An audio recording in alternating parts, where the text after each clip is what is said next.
Super prime time presented by doctor ortho Ayurvedic oil and capsules, जोड़ों के दर्द की बेजोड़ दवा। नमस्कार, टीवी9 भारतवर्ष में स्वागत है आपका। आपके साथ मैं हूं सुमेरा खान। वक्त हो गया है देखने का super prime time. Super prime time यानी देश दुनिया की तमाम बड़ी और अहम खबरें, देश दुनिया की वर्ल्ड ब्रेकिंग न्यूज और एक्सक्लूसिव न्यूज स्टोरीज यहां मेरे साथ। तो आइए करते हैं शुरुआत। अफगानिस्तान में 200 फ्रंट पर भीषण युद्ध चल रहा है। तालिबानी आतंकी और अफगान सेना विस्फोटक हथियारों की आजमाइश कर रहे हैं।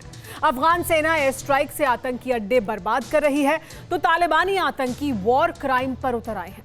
पठान लैंड में दहशतगर्दों ने इतना भयानक कत्लेआम मचाया है कि दुनिया दहल गई है। टेरर आर्मी के टारगेट पर बेगुनाह अफगान नागरिक आ गए हैं। कांधार से काबुल तक खूंखार लड़ाके बच्चों महिलाओं को चुन चुन कर मौत के घाट उतार रहे हैं। आतंकी सेना कम उम्र की लड़कियों से जबरन निकाह कर रही है। कब्जे वाले इलाके में शरिया कानून लागू कर आतंकी सेना जासूसी के शक में निर्दोषों के सिर कलम करने में लगी है। अफगान युद्ध में क्रूरता की हद पार कर रहे आतंकी क्या भाड़े के फाइटर हैं? क्या बगदादी ब्रिगेड ने कांधार में डेरा डाल लिया है? वर्ल्ड एक्सक्लूसिव रिपोर्ट में देखिए, तालिबान को दिखी हार, 200 जिलों में खूनी हाहाकार। अफगान युद्ध में बेनकाब बेरहम बारूदी शैतान, दहशतगर्द हंटर वाले टॉर्चर रूह कपा डाले, बच्चों के काटे हाथ पैर, महिलाओं के सिर पर फायर।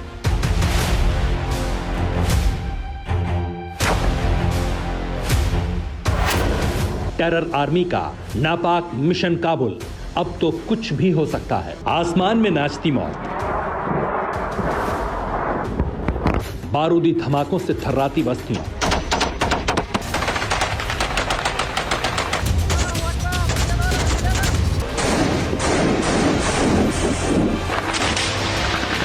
खंडहर होते आशियाने, शमशान सा सन्नाटा समेटे शहर।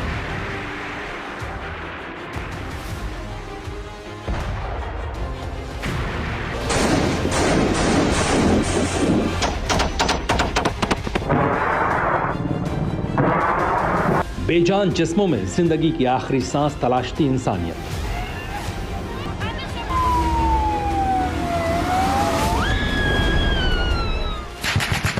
आग उगलते टैंक, तोप के बरसते गोले, घुटना, कंधा या कमर, चाहे जैसा हो दर्द, डॉक्टर ऑर्थो आपको देता है दर्द से पूरी आजादी, एक भरपूर जिंदगी।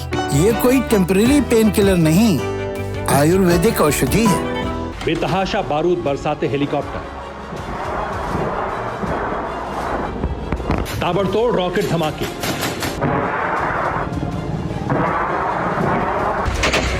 अफगान युद्ध की त्रासदी हृदय विदारक हो चुकी है। जमीन बारूद में सिमटती जा रही है, आसमान धुआं धुआं होता जा रहा है।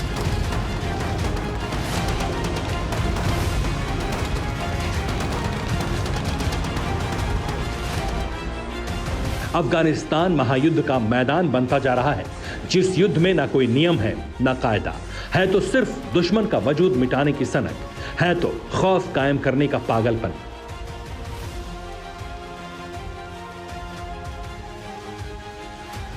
तालिबानी आतंकियों ने युद्ध के नाम पर सारी हदें पार कर दी हैं। बेगुनाह बच्चों, बूढ़ों और महिलाओं को बेहद बर्बर तरीके से मौत के घाट उतारने लगी है टेरर ब्रिगेड। तालिबानी लड़ाके अफगानी नागरिकों का सिर काटने लगे। तालिबानी आतंकी जबरन महिलाओं से निकाह करने लगे। तालिबानी आतंकी बस्तियों में बमबारी कर रहे हैं। टेरर आर्मी ने असैन्य अफगानी ठिकानों को टारगेट बनाना शुरू कर दिया है। पठान लैंड के ये राक्षस किसी पर रहम नहीं कर रहे, जो सामने पड़ा उसे ऐसी मौत दे रहे हैं जिससे किसी का भी कलेजा कांप जाए। अफगान युद्ध में दहशतगर्द फौज की दरिंदगी से पूरी दुनिया दहल गई। तालिबानी आतंकियों ने हॉरर अटैक की शुरुआत बल्क एयर स्ट्राइक के बाद शुरू की। बल्क में अफगान आर्मी ने एयर स्ट्राइक कर तालिबान ठिकानों को मटियामेट कर दिया। हवाई हमले में तालिबान के 81 से ज्यादा आतंकी मारे गए।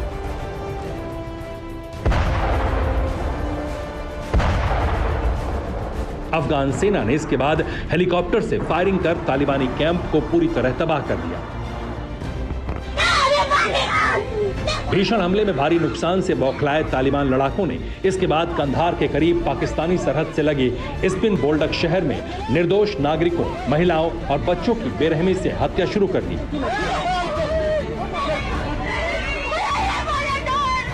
टेरर आर्मी के टारगेट पर अफगान सेना में शामिल जवानों के रिश्तेदार, सरकारी कर्मचारी और पुलिस अधिकारी थे। स्पिन बोल्डक में आतंकियों ने सरेआम नागरिकों के सिर में गोली मारकर इंतकाम लिया। ज्यादातर हत्याएं जासूसी के शक में की गई। मई 2021 से भड़के अफगान युद्ध में अब तक 1682 निर्दोष नागरिक जान गंवा चुके हैं, जिनमें 46% पुरुष नागरिक, 32% बच्चे और 14% महिलाएं। युद्ध में घायल हुए बेगुनाहों का अंदाजा लगाना भी मुश्किल है। यही वजह है जो तालिबानी लड़ाकों के वॉर क्राइम की जांच भी अंतर्राष्ट्रीय आपराधिक न्यायालय ने शुरू कर दी।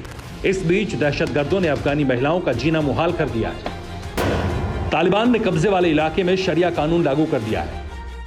तालिबानी लड़ाके अफगानी लड़कियों से जबरन निकाह कर रहे हैं। तालिबानी आतंकियों ने कंधार से करीब 300 लड़कियों को अगवा कर लिया है। इससे पहले तालिबान ने 15 साल से ऊपर उम्र की लड़कियों की लिस्ट तैयार की थी। 45 साल से कम उम्र की विधवाओं की जानकारी भी तालिबान ने जुटाई थी। महिलाओं से दरिंदगी और बच्चों पर कहर ढाकर तालिबान फिर से पूरे पठान लैंड में आतंक राज कायम करने की फिराक में है। लेकिन दहशतगर्दों का प्लान जल्द कामयाब होगा, यह उम्मीद नहीं। अफगान सेना ने तालिबानी आतंकियों की धज्जियां उड़ा रखी हैं।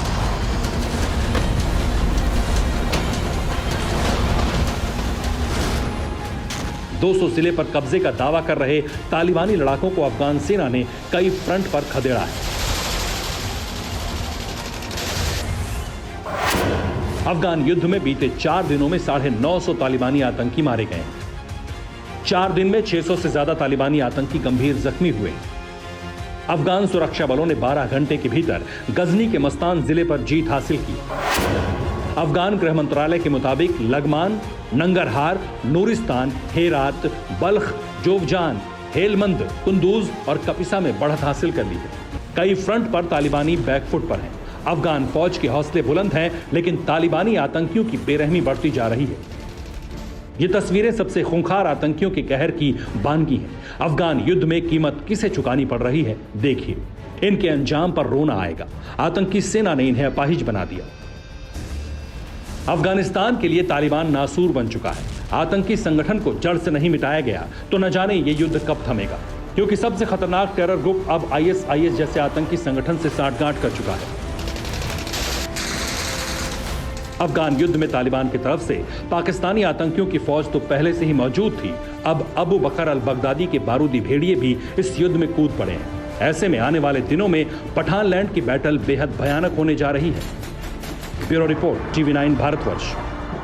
पाकिस्तान वो मुल्क है जिसके निर्माण की पृष्ठभूमि में ही अलगाववाद की जड़ें गहराई तक समाई हुई हैं और इसी अलगाववादी विचारधारा से पाकिस्तान आतंक का पुजारी बन गया। लेकिन हैरान करने वाली जानकारी ये है कि जिस आतंक के अजगर को पाकिस्तान ने पाल पोस कर बड़ा किया, वो पूरे देश को ही लीलने के लिए कुंडली मारकर बैठ गया है। अब हालात इतने भयावह हो गए हैं कि पाकिस्तान तो पहले ही दहशत में है और इसका व्यापक असर चीन पर भी पड़ने लगा है। आखिर कौन है आतंक का वो अजगर और क्या है हालात, देखिए ये रिपोर्ट। आतंक की दुकान सजाना, खुद हाथ पैर फैलाकर दूसरे मुल्कों से मांग कर मुल्क चलाना और बारूदी खिलौने बांटकर खुद को इस्लाम का रक्षक साबित करना पाकिस्तान के हुक्मरानों का पुराना शगल है।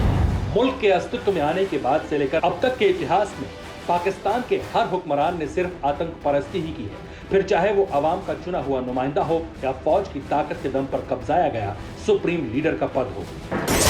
ये शुरुआत उस दौर में हुई जब पाकिस्तान का जन्म हुआ था और उस वक्त पाकिस्तान में खाने के लाले थे, लेकिन कबायली लड़ाकों की शक्ल में दहशतगर्दों ने गोला बारूद के दम पर कश्मीर पर कब्जा किया।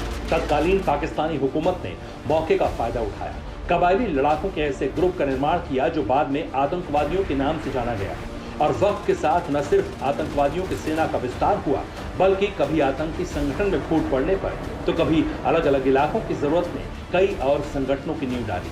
पाकिस्तानी हुकूमत सबको पालने। पाकिस्तान और अफगानिस्तान की सीमा पर जन्मा पला बढ़ा तालिबान भी ऐसा ही एक संगठन है, जिसे दशकों तक पैसे और हथियारों की मदद मिली। शरिया कानून की पृष्ठभूमि पर टेरर फंडिंग के जरिए पाकिस्तान उनकी सुरक्षित पनाहगाह बना। अमेरिका से छिपकर, अमेरिका से हासिल दाम के हथियार और गोला बारूद पाकिस्तान ने तालिबान को अमेरिका के खिलाफ इस्तेमाल करने के लिए दिए। लेकिन इंसानियत खोर दहशतगर्द कब किसी के हुए जो पाकिस्तान के होंगे। यही वजह है कि पाकिस्तान पर अब संकट मंडराने लगा है। बारूद से थर्राया पाकिस्तान, एक्शन में तहरीके तालिबान। पाकिस्तानी फोर्स होगी टारगेट, तय सरहदी इलाकों पर अटैक। खौफ में गॉड फादर ऑफ टेरर, कब्जे की तैयारी, बरपे का कहर। अंजाम से कांपा पाकिस्तान, चीन से मांगा एक्शन प्लान। पाकिस्तान के डर का सबब है वो धमकी जो पाकिस्तान में एक्टिव तहरीके तालिबान से मिली है, वो भी उन संबंधों के खुलासों के साथ जो अफगान तालिबान के साथ रहा है। यानी एक तरफ तो अफगान तालिबान ने पाकिस्तान से पैसा, हथियार और बारूद हासिल करके अमेरिका के खिलाफ जंग जारी रखी, वहीं दूसरी तरफ पाकिस्तान पर दहशती दबाव बनाने के लिए पाकिस्तान की मदद से ही एक आतंकी संगठन तहरीके तालिबान को एक्टिव रखा।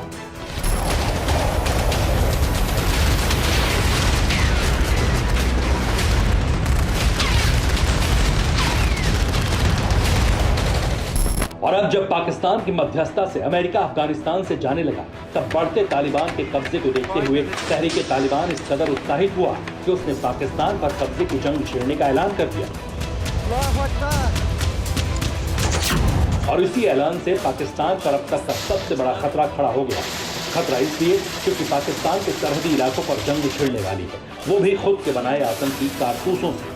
हालांकि पाकिस्तानी हुकूमत, फोर्स और ISI तीनों मिलकर आतंकी संगठनों को कंट्रोल करते हैं, इसलिए तहरीके तालिबान की धमकी का असर ज्यादा नहीं होना चाहिए, लेकिन फिर भी असर हो रहा है। और इसका कारण है TTP की तरफ से जारी हुआ वो बयान जो भविष्य की कल्पना से न सिर्फ पाकिस्तान को बल्कि चीन की जमीन पर भी कंपन महसूस करा रहा है। अब अनुमान लगाइए, जो अफगान तालिबान अमेरिका के खिलाफ जंग लड़ा, उसे पाकिस्तान से कितनी मदद मिली होगी। लेकिन जैसे ही अमेरिका का दबाव घटा, अफगान तालिबान और तहरीके तालिबान में रिश्तेदारी खुलेआम स्वीकार होने लगी, वो भी पाकिस्तान में हाहाकार मचाने की कीमत पर। लेकिन विस्तार और भी ज्यादा हाहाकारी हुआ। चीन पाकिस्तान को तालिबान से अच्छे संबंधों की उम्मीद थी। चीन कर्ज के जाल में फंसकर अफगान से मुनाफा चाहता था, लेकिन पाकिस्तान का बेहतर संबंध वाला सपना TTP ने तोड़ दिया। और अब चीन को भी शिनजियांग में दहशतगर्दी का खतरा सता रहा है।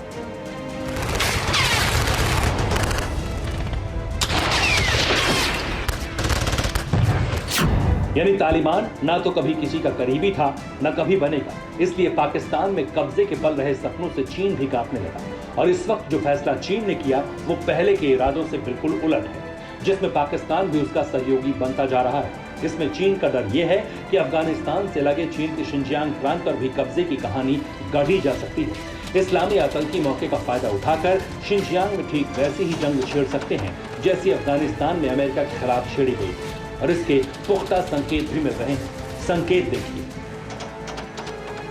घुटना, कंधा या कमर, चाहे जैसा हो दर्द, डॉक्टर ऑर्थो आपको देता है दर्द से पूरी आजादी, एक भरपूर जिंदगी। ये कोई टेम्परेरी पेन किलर नहीं, आयुर्वेदिक औषधि है। शिनजियांग में उइगर मुस्लिमों पर चीन ने बहुत जुल्म किए। इस्लाम के रक्षक कहलाने वाले लड़ाके शिनजियांग पहुंच गए। East Turkistan Islamic Movement Xinjiang में सक्रिय हुआ। चीन से लगे बॉर्डर पर आतंकवादी जंग के लिए तैयार बैठे हैं। सक्रिय आतंकियों के लिए अफगानिस्तान से फंडिंग हो रही है। ऐसे में मुमकिन है कि जैसे ही चीन की तरफ से कोई ढील मिले, सरहद पर तैयार और शिनजियांग में सक्रिय आतंकवादी चीन से उस राज्य को छीन जिस पर बमुश्किल कब्जा कायम रखा जा सका। यानी पाकिस्तान के लिए तालिबान जितना बड़ा खतरा है, उतना ही बड़ा खतरा चीन के लिए भी साबित हो रहा है। यहाँ तक कि इस मसले पर भी विचार होने लगा है कि चीन और पाकिस्तान मिलकर तालिबान के खिलाफ जंग छेड़े। हालांकि अभी तैयारी का स्तर भूमिका तक सीमित है, जिसके तहत दावा किया जा रहा है कि चीन तहरीके तालिबान के खिलाफ लड़ने के लिए अपनी सेना और हथियारों की मदद पाकिस्तान को देगा, जबकि पाकिस्तान अपनी तरफ से तालिबान की मदद के लिए भेजे गए हजारों आतंकियों को वापस बुला लेगा। इससे शिनजियांग में आतंकवादी कमजोर पड़ेंगे और दोनों का काम बन जाएगा। Bureau report, TV9 Bharatvarsh. और कर्नाटक की राजनीति से इस वक्त की सबसे बड़ी खबर आ रही है। कर्नाटक के नए मुख्यमंत्री होंगे बसवराज बोम्मई। येदियुरप्पा की जगह लेंगे बसवराज बोम्मई। बसवराज को विधायक दल का नेता चुन लिया गया है। येदियुरप्पा ने बोम्मई के नाम का प्रस्ताव दिया। लिंगायत समुदाय से ही आते हैं बसवराज बोम्मई। बीएस येदियुरप्पा ही की तरह वो सदारा लिंगायत समुदाय से आते हैं और बीएस येदियुरप्पा भी लिंगायत समुदाय से ही आते हैं। तो देखिए, ये पैर छूते हुए बसवराज बोम्मई बीएस येदियुरप्पा के, बीएस येदियुरप्पा ने ही उनके नाम का प्रस्ताव सामने रखा, जिसके बाद विधायक दल ने बसवराज बोम्मई को नेता के तौर पर चुन लिया है।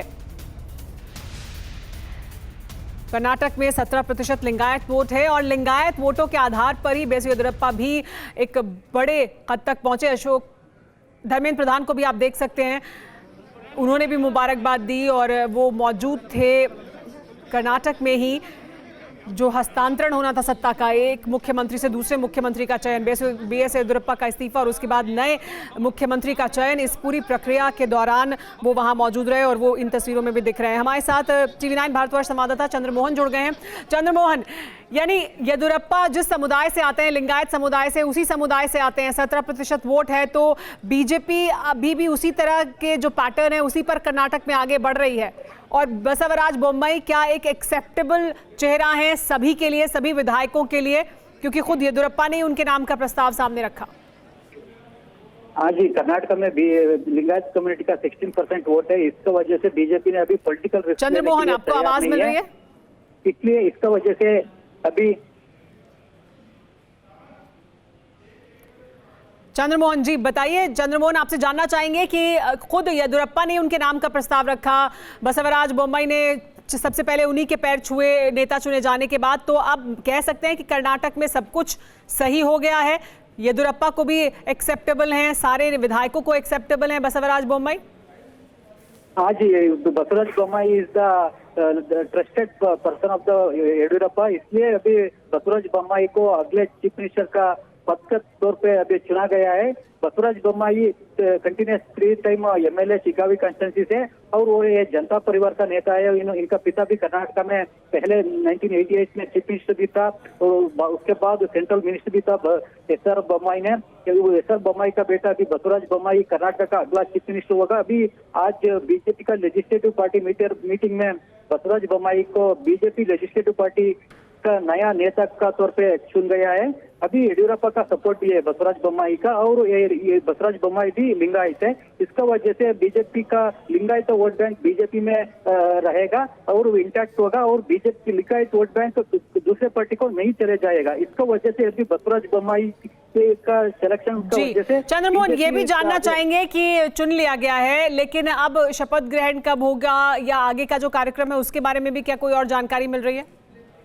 हाँ जी, कल 3:30 बजे राजभवन में चीफ मिनिस्टर का शपथ ग्रहण होगा, उसके बाद कैबिनेट का फॉर्मेशन भी होगा। बट अभी कर्नाटक में, नॉर्थ कर्नाटक रीजन में फ्लड का सिचुएशन भी है, इसका वजह से अभी कैबिनेट फॉर्मेशन में कुछ देर डिले भी हो सकता है। बट कल चीफ मिनिस्टर शपथ ग्रहण लेगा, उसके बाद कैबिनेट फॉर्मेशन होता है, बीजेपी हाईकमांड के साथ डिस्कस करके चंद्रमोहन जी, क्या इसको चंद्रमोहन क्या ऐसे भी कह सकते हैं कि येदियुरप्पा ने अपने ही ट्रस्टेड, अपने ही विश्वास पात्र को मुख्यमंत्री की कुर्सी के लिए उनके नाम का प्रस्ताव रखा? हाँ जी, बसवराज बोम्मई ने येदियुरप्पा का ट्रस्टेड आदमी है और वो उनके साथ भी काम किया है येदियुरप्पा का साथ। इन्होंने पहले बसवराज बोम्मई जनता परिवार में था, इनको बीजेपी में लेकर येदियुरप्पा ने। जी चंद्रमोहन, बहुत शुक्रिया इस तमाम जानकारी के लिए। तो आपको ये भी बता दें कि कौन है कर्नाटक के नए मुख्यमंत्री। 61 साल के हैं बसवराज बोम्मई, पूर्व मुख्यमंत्री SR बोम्मई के बेटे हैं। मैकेनिकल इंजीनियरिंग में ग्रेजुएट हैं और जनता दल के साथ अपनी सियासी पारी शुरू की थी। 2008 में जनता दल छोड़कर बीजेपी में शामिल हुए। येदियुरप्पा सरकार में जल संसाधन मंत्री थे, कर्नाटक सरकार में कई मंत्रालय संभाल चुके हैं और अब उन्हें चुना गया है नए मुख्यमंत्री के तौर पर बीजेपी की तरफ से कर्नाटक में।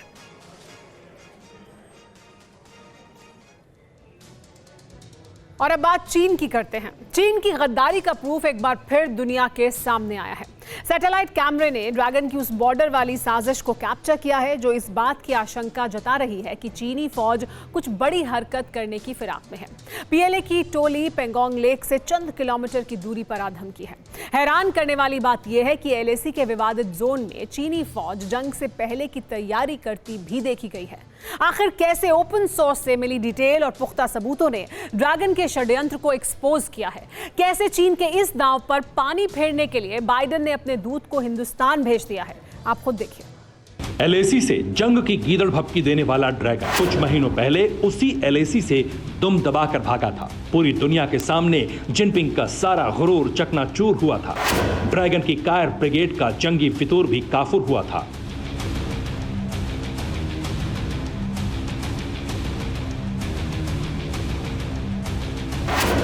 मगर आज हम आपको सैटेलाइट कैमरे में कैप्चर वो सबूत दिखाएंगे जो लाइन ऑफ एक्चुअल कंट्रोल पर ड्रैगन की नई साजिश की तरफ इशारा करते हैं। आज आपको सुपर एक्सक्लूसिव तस्वीरों के जरिए ये भी बताएंगे कि हिंदुस्तानी सेना के आगे घुटने टेक चुकी ड्रैगन आर्मी कैसे पेंगोंग झील से चंद कदमों की दूरी पर साजिश कर रही है। पहाड़ों के बीच मौजूद इलाके में अपना बेस कैंप बना रही है ताकि पेंगोंग के रास्ते फिर से घुसपैठ कर सके, लाइन ऑफ एक्चुअल कंट्रोल पर हिंदुस्तान के खिलाफ चक्रव्यूह तैयार कर सके।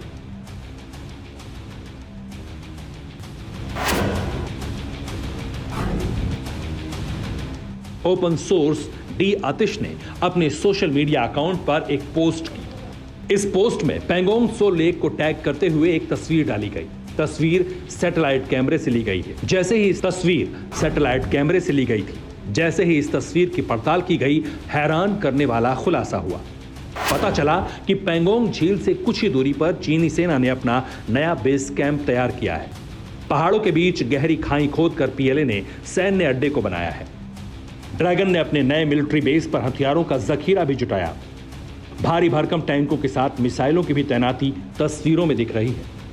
इतना ही नहीं, इस इलाके में सड़क का भी निर्माण किया गया है। पीएलए ने पेंगोंग से में हेलीकॉप्टर पोर्ट के साथ साथ बंकर्स भी बनाए हैं। मकसद है विवादित जोन में चीनी सेना की मूवमेंट आसान करना। ओपन सोर्स डी आतिश ने जिस सैटेलाइट तस्वीर को रिलीज किया उसे इसी जुलाई महीने में कैप्चर किया गया है। आपको बता दें कि 6 महीने पहले पेंगोंग झील के इसी इलाके से ड्रैगन की फौज पीछे हटी थी। भारत और चीन सेना के अफसरों के बीच जो समझौता हुआ उसके मुताबिक चीनी सेना को इस विवादित जोन से न सिर्फ पीछे हटना था बल्कि गश्त लगाने पर भी पाबंदी थी। मगर सैटेलाइट तस्वीरों से इस बात का खुलासा हुआ है कि ड्रैगन ने डिसएंगेजमेंट के नाम पर धोखा दिया। हर बार की तरह इस बार भी भारत की आंखों में धूल झोंकी।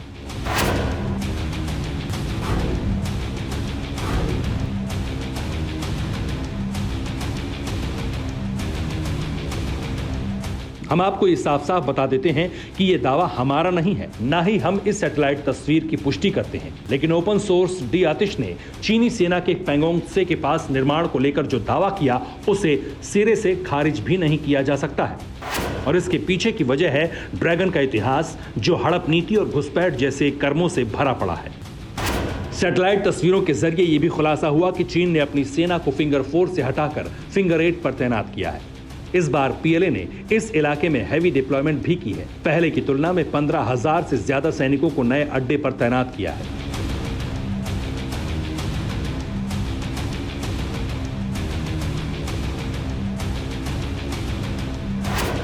ड्रैगन के इस दांव के बाद भारत ने भी मिरर डिप्लॉयमेंट पॉलिसी के तहत 50,000 जवानों की तैनाती की है। चीनी फौज को मुंहतोड़ जवाब देने के लिए भारत ने आर्मी की स्पेशल यूनिट को पूर्वी लद्दाख भेजा है, क्योंकि एलएसी पर तनाव कम होता नजर नहीं आ रहा।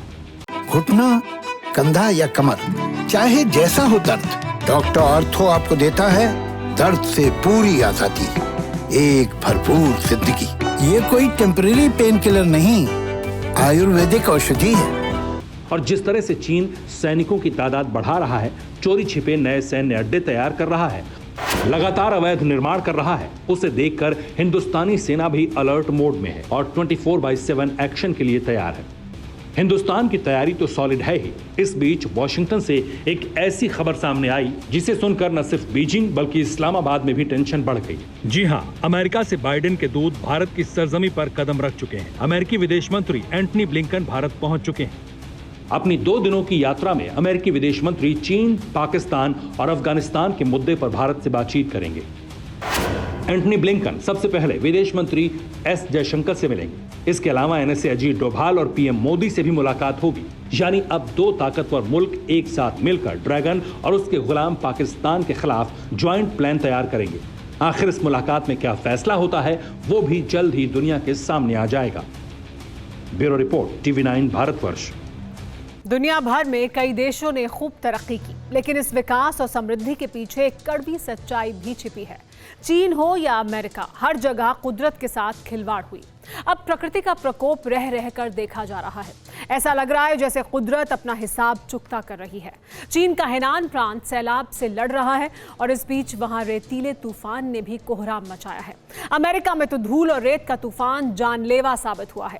जापान के आसमान से लेकर समंदर तक तूफान से हर तरफ हलचल है।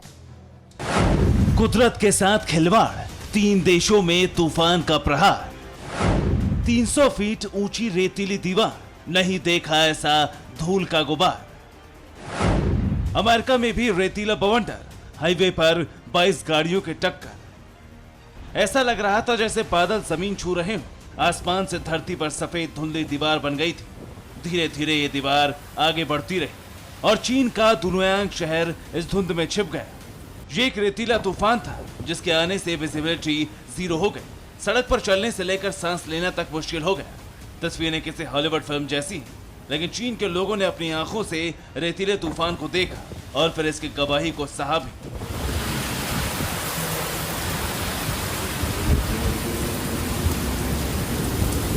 चीन के दुनियांग शहर के लोगों ने गोबी रेगिस्तान की तरफ से आए करीब 300 फीट से ज्यादा ऊंचे तूफान को उठते देखा। तूफान की वजह से आसमान का रंग नारंगी हो गया और सूरज धूल में छिप गया।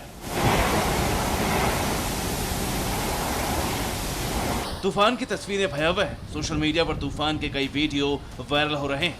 लोग इसे शेयर कर रहे हैं। तूफान में सबसे ज्यादा मुश्किल उन लोगों को हुई जो घर से बाहर थे। सड़कों पर विजिबिलिटी इतनी कम हो गई कि जो जहां था वहीं रुक गया। पूरा शहर ही रेतीले तूफान में गुमसा हो गया था।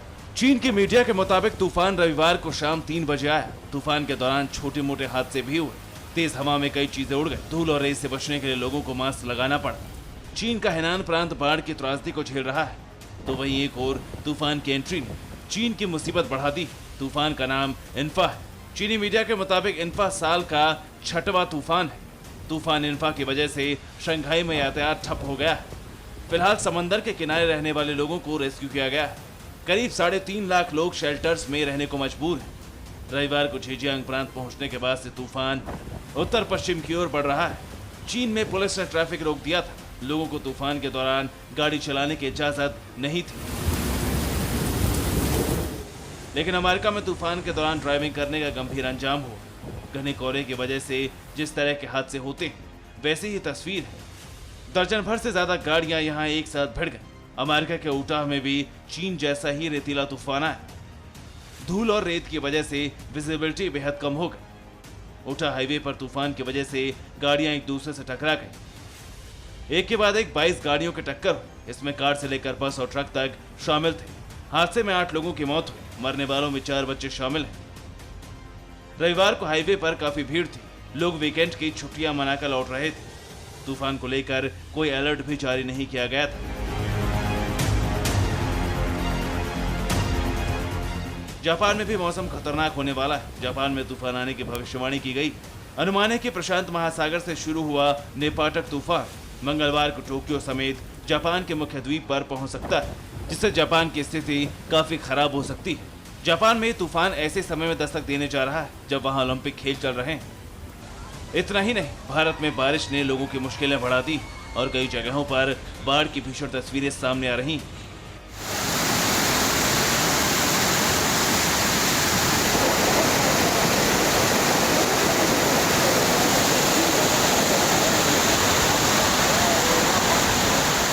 जापान में तेज हवा के साथ भारी बारिश का अलर्ट है। रिपोर्ट के मुताबिक जापान में करीब 100 mm तक बारिश हो सकती है। Bureau report, TV9 Bharatvarsh. Corona को एक गुजरा हुआ कल मान रहे हैं, बेफिक्र होकर घूम रहे हैं, बिना मास्क, बिना सोशल डिस्टेंसिंग के। ये खबर उनके लिए है क्योंकि हिंदुस्तान से सटे 2 मुल्कों में फिर से वायरस का विस्फोट हुआ है। हालात इतने डेंजरस हो चुके हैं कि कई जगहों पर संपूर्ण लॉकडाउन लगाना पड़ा है।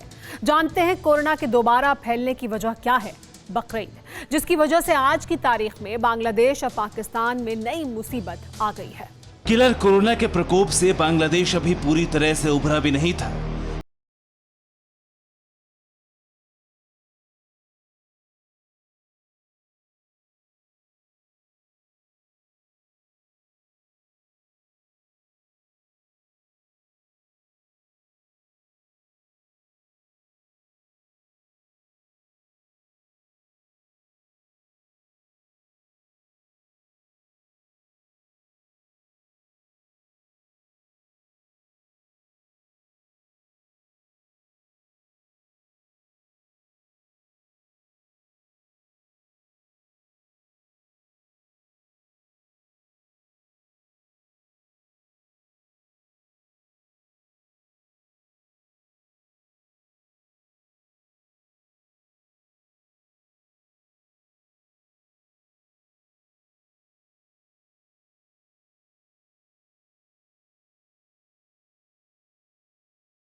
चौबीस जुलाई को कोरोना के 6,780 मामले मिले, जबकि 195 लोगों की मौत हुई।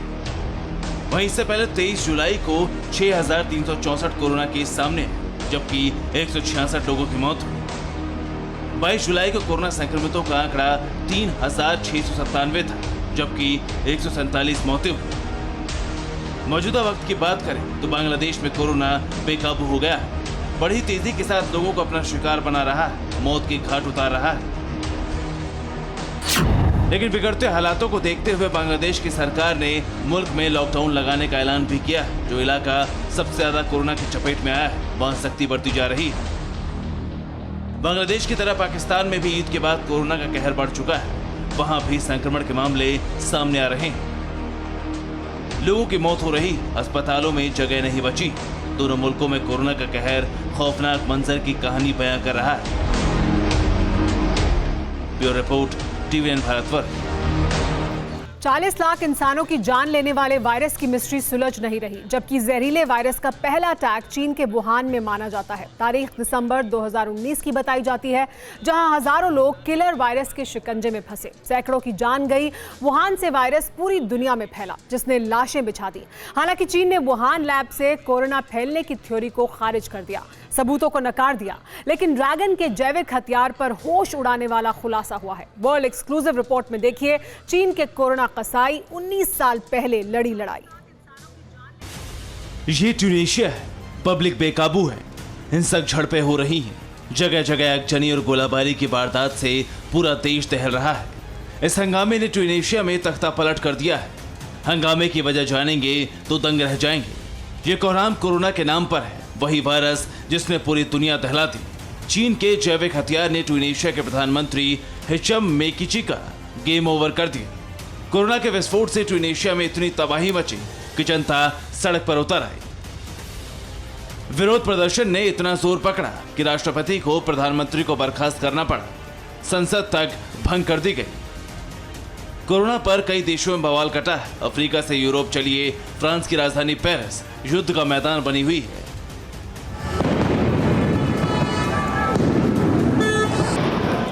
फ्रांस में लोग कोरोना गाइडलाइन से खफा हैं। वायरस कंट्रोल के नाम पर लगाई गई पाबंदियां झेलने को लोग तैयार नहीं।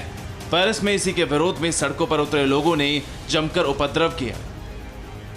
एक तरफ जहां किलर वायरस पर गदर मचा है, तो वहीं अब भी एक सवाल का जवाब किसी को नहीं पता, ये कोरोना वायरस वजूद में आया कैसे? चीन में पहली बार जहरीले विषाणु का अटैक कब हुआ? कोविड-19 पर नया दांव दंग करने वाला है। चीन में 19 साल पहले फैला था कोरोना वायरस। साल 2002 में सामने आया था कोरोना का पेशेंट 0। साल 2002 में दुनिया भर में कोरोना के थे 774 केस। वायरस विस्फोट का सच चीन ने छिपाया था। कोविड-19 नाम का घातक वायरस, जिसका हमला इंसान को कहीं का नहीं छोड़ता, जिसके लर विषाणु ने महाशक्तियों को झकझोर डाला। एक घर से दूसरे घर और फिर पूरी बस्ती वीरान कर देने वाले विषाणु पर सन्न कर देने वाला खुलासा हुआ है।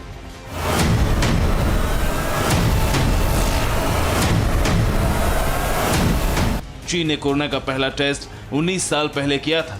टेस्टिंग के साथ ही कोरोना कंट्रोल के तरीके भी खोज निकाले थे। ऐसा दावा ब्रिटिश वेबसाइट डेली न्यूज की एक रिपोर्ट में किया गया है। चीनी वायरस पर विश्वसनीय दस्तावेज के आधार पर रिलीज की गई रिपोर्ट में कई सनसनीखेज जानकारियां सामने आई हैं।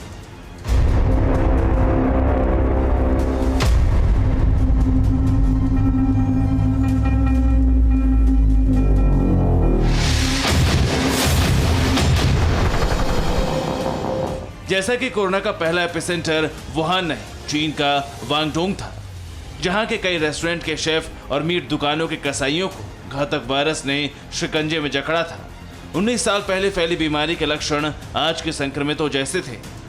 जिन कसाईयों में वायरस संक्रमण फैला, उनमें सांस लेने की परेशानी और बुखार जैसे लक्षण देखे गए थे। इनमें से ज्यादातर लोग मांस के व्यापार से जुड़े थे। तब रिहायशी बीमारी की चपेट में वो डॉक्टर भी आए थे जो इलाज में जुटे। मैरीलैंड विश्वविद्यालय के रिसर्चर मिल्टन लीटनबर्ग के मुताबिक कोरोना के प्राणघात असर को चीन ने 19 साल पहले ही जान लिया था।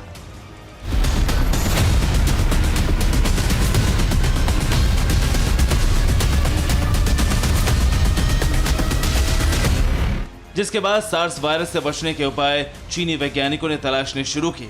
इतना तक तो ठीक था, लेकिन जब दुनिया ने वायरस से फैली जानकारी मांगी तो चीन ने गुमराह कर दिया। वांगडोंग वायरस अटैक पर दी गई जानकारियां गलत निकली, ठीक वैसे जैसे 2019 में कोरोना विस्फोट के बाद ड्रैगन ने किया।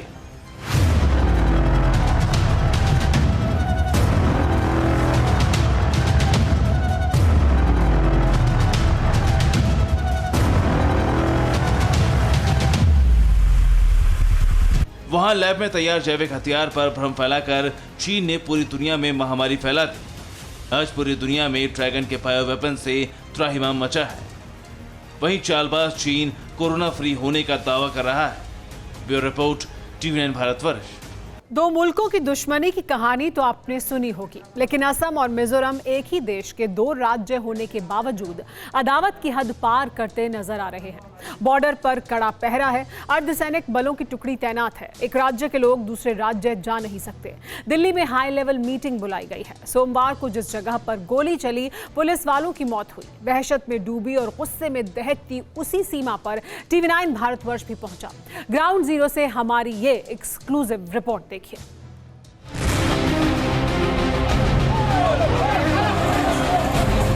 सोमवार को जहां गोलियां चल रही थी, दो राज्यों की पुलिस आमने सामने थी। जहां खून खराबा हुआ, दहशत से भरे उसी स्पॉट पर पहुंची TV9 भारतवर्ष की टीम। यह जगह मिजोरम के पहाड़ों पर बैठे उपद्रवियों के गन की रेंज में है। अब यहां CRPF का पहरा है।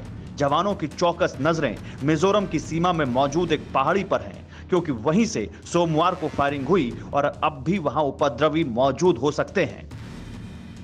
असम और मिजोरम के बीच 49 साल पुराना जमीनी विवाद आखिरकार रक्त रंजित हो गया और सोमवार की शाम असम के कछार जिले के लल्लापुर इलाके में, लैलापुर जहां पर मैं खड़ा हूं, इसी इलाके में गोलीबारी हुई और इसमें 6 लोगों की मौत हो गई।